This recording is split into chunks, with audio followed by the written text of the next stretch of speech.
Olá! Hoje vamos abordar um tema difícil. O trágico acidente com a brasileira Juliana Marins, no vulcão Rinjani, na Indonésia.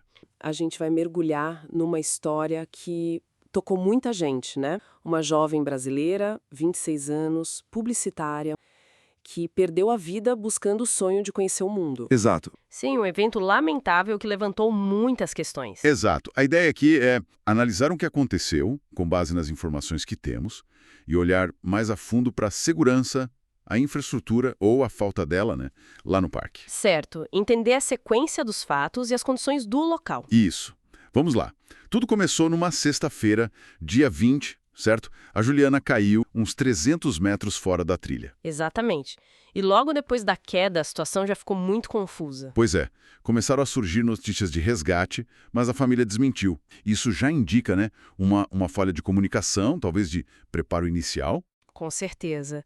Mostra uma dificuldade logo de cara. Só na segunda, dia 23, que um drone conseguiu localizar o corpo. A uma profundidade enorme, né? Falou-se em 500, talvez até 650 metros. E visualmente imóvel. Sim, e as buscas foram muito complicadas, tiveram que parar várias vezes. Por causa do mau tempo, né? Neblina, o terreno muito íngreme, escorregadio, tudo conspirando contra. Exato, é uma área vulcânica muito instável. E aí, na terça-feira, dia 24, 4 longos dias depois, veio a confirmação que ninguém queria. O corpo foi encontrado sem vida. Muito triste, e o que choca também é o histórico do Rinjani. Você mencionou isso antes.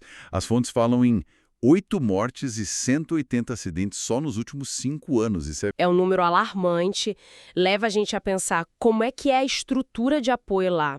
Comparando com outros lugares, tipo, sei lá, o Everest. Boa pergunta.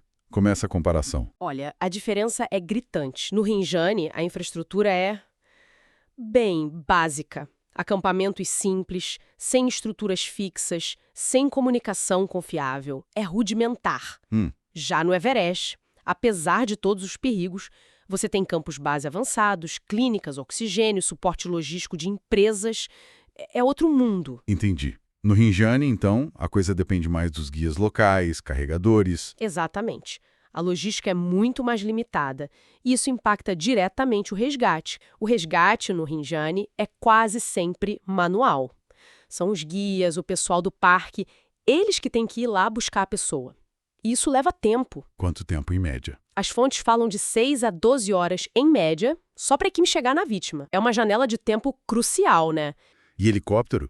Numa queira dessas, não seria a solução? Seria o ideal, né? Mas no Rinjani, resgate de helicóptero é praticamente inviável. Quase não acontece. Mas por quê? É só custo? Não só. Tem a topografia vulcânica, que dificulta pouso seguro. O clima lá é muito instável. Vento, neblina constante. Ah, sim. Tem restrições do próprio Parque Nacional também. E, claro, os fatores econômicos e técnicos pesam. Custo altíssimo, falta de helipontos preparados, falta de treino específico para esse tipo de resgate complexo em vulcão. Caramba, é uma soma de fatores que impede o resgate aéreo e o resultado disso é terrível. Pois é, uma estimativa que a gente viu indica que talvez 40% das mortes no Rinjani poderiam ter sido evitadas se houvesse evacuação aérea. 40%. 40%. É chocante. Quer dizer, a falta de infraestrutura de resgate é tão perigosa quanto a montanha em si. Exatamente. A dificuldade em tirar a pessoa rápido de lá é um fator determinante nos casos fatais. Isso tudo levanta a questão da responsabilidade, né? Se a estrutura é precária, o resgate limitado, quem é responsável quando algo dá errado? Como a lei funciona lá na Indonésia? Aí entra outra questão complexa. Parece que não existe uma lei federal específica que obrigue o governo a fazer resgates em montanha. A Lei de Turismo de 2009 joga a responsabilidade principal nos operadores de turismo. E tem um precedente legal mais recente, de 2022, que meio que diz: o risco é do turista. Mas desde 2018, não é obrigatório ter guia credenciado e seguro? Nisso não deveria garantir o mínimo? Deveria, né? Mas a fiscalização parece ser o ponto fraco. Guias não credenciados ainda atuam e a verificação do equipamento mínimo muitas vezes não rola. Então a regra existe, mas a prática é outra. Exato.